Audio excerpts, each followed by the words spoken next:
La petite Cenerentola, oui, c'est une petite forme à vocation pédagogique. C'est une espèce de version rétrécie de la grande version de Cenerentola, un des grands opéras rossiniens, qui normalement se joue avec un grand orchestre, enfin un orchestre qu'on appelle plutôt un orchestre mozartien, c'est-à-dire un orchestre de 35-40 musiciens. Là, c'est pas le cas. Il y a un pianiste qui accompagne 7 chanteurs solistes. L'envie ici, c'était de partager tous ces moments extrêmement joyeux et festifs de ces ensembles et d'en faire une petite forme qui n'excède pas 1 heure, qui soit vraiment accessible par tous, pour tous, petits et grands.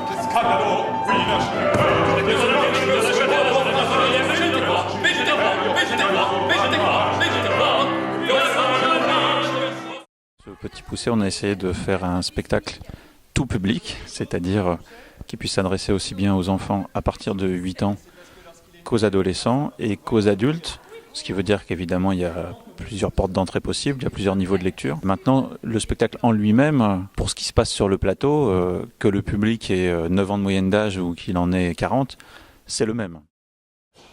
Petit Poucet, pour toi, il n'y a plus rien à manger. Maintenant, c'est papa et maman qui mangent. C'est un problème, l'appétit de cet enfant. Si au moins ça le faisait grandir de manger autant, mais non. Il avale tout en pure perte. Il faut que tu t'en ailles maintenant. Oh bah dis donc, mais t'es costaud toi pour ton âge. Tu as quel âge? C'est vrai, ça on ne peut pas te donner d'âge. On l'habille en homme et on fait dire à ses parents et à l'ogresse aussi qu'on ne sait pas quel est son âge.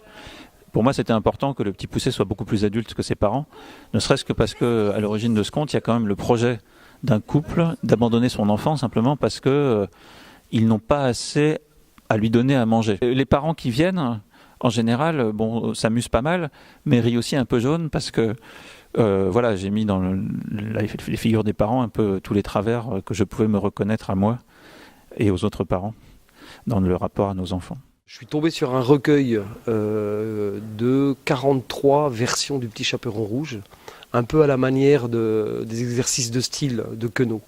Voilà. Et de fait, comme j'aime bien tout ce qu'on appelle les petites formes, c'est-à-dire des formes courtes, comme le court-métrage au cinéma, je me suis dit en choisissant un certain nombre de versions, on va essayer de faire un spectacle qui enchaîne sur la même histoire. C'était aussi un enjeu artistique. Une des définitions que je donne au spectacle, je dis c'est un spectacle qui a un parcours, qui a un mouvement et qui part de la terreur et qui va jusqu'à la joie. Voilà. Donc on dit tout public à compter de 11 ans. Voilà. Il est, je l'ai pensé, destiné aux adultes et aux adolescents. Mais les enfants peuvent le voir et prennent ce qu'ils ont à prendre.